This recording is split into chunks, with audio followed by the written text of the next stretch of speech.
और देखिए कुछ ही देर में योगी आदित्यनाथ यहां पर पहुंचने वाले हैं। हालांकि जो कार्यक्रम था उसमें विलंब लगातार होता हुआ दिखाई दे रहा है, क्योंकि पिछले आधे घंटे से लगातार मूसलाधार बारिश हो रही थी और इसी वजह से इस कार्यक्रम में देरी हो रही है। लेकिन अब जानकारी मिल रही है कि 10 से 15 मिनट के भीतर योगी आदित्यनाथ यहां पर मौजूद होंगे। एक बार फिर से तस्वीरें आप देखिए, मैं इसी पोस्ट ग्रेजुएट कॉलेज के बाहर हूं, जो कि यहीं पर मुख्यमंत्री योगी आदित्यनाथ के पहुंचने का कार्यक्रम है। यहीं पर ही सम्राट मिहिर भोज की प्रतिमा का अनावरण करेंगे, जिस प्रतिमा का अनावरण 2 साल पहले होना था, लेकिन कोविड की वजह से इस कार्यक्रम को टालना पड़ा। लेकिन अब इस प्रतिमा का अनावरण करने के लिए खुद मुख्यमंत्री योगी आदित्यनाथ पहुंच रहे हैं। सड़क की भी तस्वीर आप देखिए, क्योंकि जनसैलाब लगातार यहां पर उमड़ता हुआ नजर आ रहा है। जो अंदेशा, जो उम्मीद जताई जा रही थी कि हजारों की संख्या में लोग जुटेंगे, उससे ज्यादा लोग यहां पर पहुंचते हुए दिखाई दे रहे हैं। ये देखिए, ये सैलाब जो कि रुकता हुआ नजर नहीं आ रहा। अभी फिलहाल मैं यहां पर एंट्री गेट पर मौजूद हूं, जहां से मुख्यमंत्री यहां पर एंटर करेंगे। लेकिन इसके आगे वाला जो गेट है, वहां से लोगों की एंट्री हो रही है। सुरक्षा के चाक चौबंद इंतजाम है। पूरी दादरी को छावनी में तब्दील कर दिया गया है, क्योंकि लगातार आपने देखा था कि किस तरीके से विवाद लगातार गुर्जर समाज के लोगों के बीच में और राजपूत समाज के लोगों के बीच में नजर आ रहा था। लेकिन चंद घंटे पहले इस विवाद को पूरी तरीके से सुलझा लिया गया है। एक ज्वाइंट प्रेस कॉन्फ्रेंस भी की गई थी, जिसमें साफ तौर पर कहा गया कि देखिए, दोनों ही समाज के जो पूर्वज है वो एक ही है, एक ही जगह से उनकी उत्पत्ति हुई है और ऐसे में किसी भी तरीके से हम इतिहास के साथ छेड़छाड़ नहीं करना चाहते। अमित पांडे इस वक्त हमारे सहयोगी मौजूद है पंडाल के भीतर से, उनका रुख कर लेते हैं। अमित, आपके पास क्या कुछ जानकारी है, क्या कुछ तस्वीरें जरा दिखाइए। कितने लोग अभी फिलहाल पहुंच चुके हैं और क्या 10 से 15 मिनट के भीतर मुख्यमंत्री भी पहुंचने वाले हैं? देखिए, अब से थोड़ी देर में मुख्यमंत्री यहाँ पर पहुँचने वाले हैं और आप पीछे देख सकते हैं कि वीर सम्राट मिहिर भोज की प्रतिमा, ये वही प्रतिमा है जिसका भी अनावरण करेंगे। अब से थोड़ी देर में किसी भी पल मुख्यमंत्री यहाँ पर पहुँच सकते हैं। अब से थोड़ी देर पहले बहुत ही तेज बारिश यहाँ पर हुई थी, कुछ कार्यक्रम में यहाँ पर डिले होता हुआ दिखाई दिया और उसके बाद इस प्रतिमा का अनावरण करेंगे। उसके बाद जनसभा को संबोधित करेंगे। तो पूरा का पूरा जो कार्यक्रम है वो करीब आधे से पौन घंटे तक उसको डिले होता हुआ यहाँ पर दिख रहा है। और इस प्रतिमा का अनावरण करने के बाद मुख्यमंत्री यह संदेश देने की यहाँ पर कोशिश करेंगे कि जिस शख्सियत को यहाँ के लोग देवता समान पूजते हैं, वहाँ पर उनके लिए किस तरीके से उनकी आस्था है, उनकी पार्टी की आस्था है। और चुनाव से पहले बहुत बड़ा यह चुनावी दाव है, किस तरीके से यहाँ के लोगों से जुड़ने की कोशिश कर रहे हैं, क्योंकि यही वो इलाका है जहाँ पर किसान आंदोलन की वजह से बहुत ज़्यादा गुस्से का सामना करना पड़ा था मौजूदा सरकार को, केंद्र सरकार को और उत्तर प्रदेश की सरकार को। और इसके बाद अब बैक टू बैक प्रोग्राम है। पहले जाट नेता का, जाट शख्सियत के नाम पर यूनिवर्सिटी का ऐलान होता है और अब मिहिर भोज की प्रतिमा का अनावरण होता है। ये जो कॉलेज हमारे कैमरा पर्सन कमल देव दिखाएंगे। मिहिर भोज कॉलेज है, ये डिग्री कॉलेज है और संभवतः इसके लिए भी बड़ी घोषणा यहाँ पर सीएम करेंगे। यहाँ के लोगों की ऐसी उम्मीद है। तो यहाँ पर अभी लोगों की आकांक्षाएं बढ़ी हैं और लोगों की उम्मीद भरी है। मिहिर भोज की प्रतिमा है, सीएम आने वाले हैं। बहुत बड़ा बीजेपी का पश्चिमी उत्तर प्रदेश से, एनसीआर से यह एक दाव है।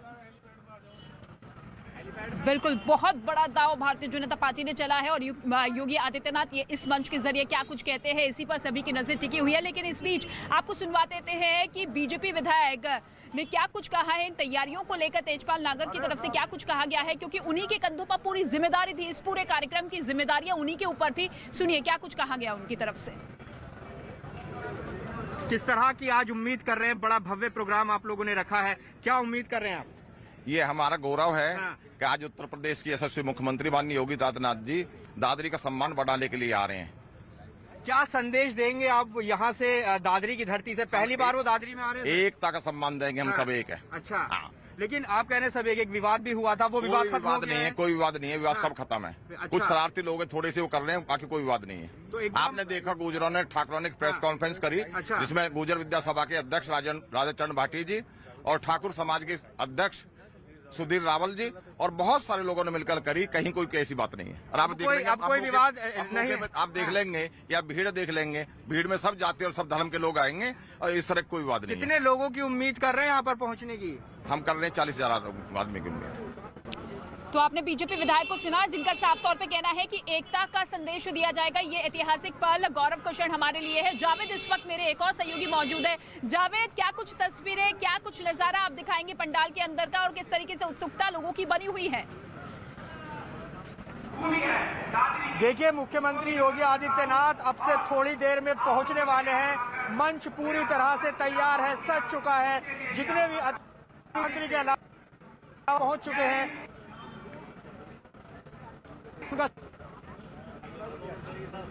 और जरा पंडाल के भीतर की तस्वीरें दिखाएं। कितनी बड़ी संख्या में लोग यहां पर उमड़े हैं। आप देखिए, जितनी भी कुर्सियां हैं वो पूरी तरह से भर चुकी हैं। आप तस्वीर देखिए, लोग इंतजार कर रहे हैं मुख्यमंत्री योगी आदित्यनाथ के पहुंचने का, उनके संबोधन का, उनके संदेश का, कि वो आज क्या दादरी की जमीन से वो कहते हैं, क्योंकि एक बड़ा अनावरण वो करने जा रहे हैं। ये अनावरण राजा मिहिर प्रतिभोज की प्रतिमा का होगा, और ये अनावरण के जरिए एक पश्चिम उत्तर प्रदेश में जो गुर्जर समुदाय है, उनकी मतदाता है, उनको साधने की कोशिश मुख्यमंत्री योगी आदित्यनाथ करेंगे।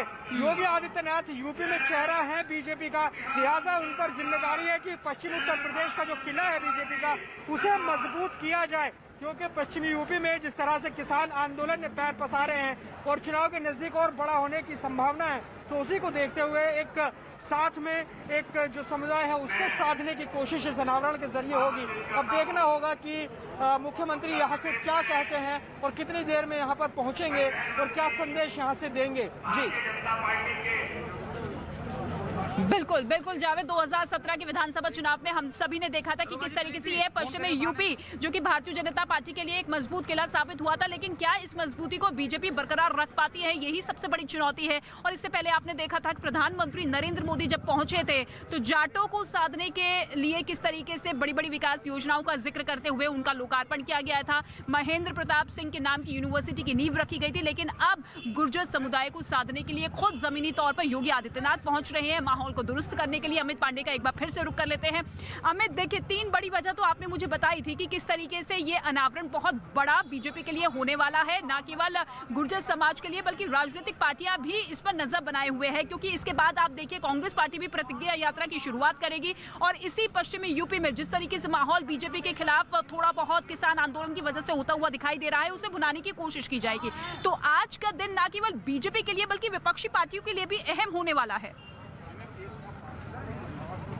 देखिए, विपक्षी पार्टियों के लिए जो पश्चिमी उत्तर प्रदेश का ये पूरा का पूरा इलाका है, हमेशा से ही महत्वपूर्ण रहा है। नोएडा, गाजियाबाद, हापुड़ का जो एनसीआर इलाका है, बहुत महत्वपूर्ण रहा है। इससे पहले पिछले अगर हम विधानसभा चुनाव की अगर बात करें तो धौलाना से सीएम योगी ने चुनाव प्रचार अभियान की शुरू किया था, और आज अब हालांकि चुनाव प्रचार अभियान की शुरुआत तो नहीं है, लेकिन हाँ, हम कह सकते हैं मिहिर भोज की प्रतिमा का अनावरण है। धौलाना से थोड़ी ही दूर पर दादरी में भी मिहिर भोज की प्रतिमा का अनावरण है। तो हमेशा से ही बीजेपी के लिए ये बहुत ही महत्वपूर्ण रहा है। अब अन्य राजनीतिक पार्टियां हैं, बसपा प्रमुख मायावती का या बादलपुर जो गृह इलाका है वो कुछ ही दूरी पर है। मुलायम सिंह यादव की समाजवादी पार्टी है, वो भी यहाँ पर उसका प्रभाव रहा था पहले, हालांकि अब बीजेपी क्या कांग्रेस का उससे पहले प्रभाव रहा है। तो हमेशा से ही राजनीतिक जो पार्टियां हैं उनकी गतिविधियां इसी पश्चिमी उत्तर प्रदेश से शुरू होती हैं, और उसके बाद बुंदेलखंड, रोहेलखंड, पूर्वांचल, अवध क्षेत्र में जाती हैं। तो चुनाव से पहले महत्वपूर्ण कार्यक्रम के रूप में अगर ये चुनावी बिगुल बजाने की हम बात करें तो कतई गलत नहीं होगा, और ये महत्वपूर्ण भूमि से एक तीर से कई निशाने साधने की बीजेपी का एक बहुत बड़ा दाव है ये। बिल्कुल, और आप देखिए अमित, उत्तर प्रदेश में 32 जिलों की 52 से 55 ऐसी सीटें हैं जहां पर गुर्जर समुदाय के लोग प्रभाव रखते हैं, और ऐसे में इन सभी को साधने के लिए, इन्हें सभी को खुश करने के लिए, अपने पाले में करने के लिए बहुत बड़ी कवायद की जा रही है। लेकिन आपसे एक चीज और मैं जानना चाहूंगी, और चाहूंगी कि दर्शक भी इस चीज को समझे।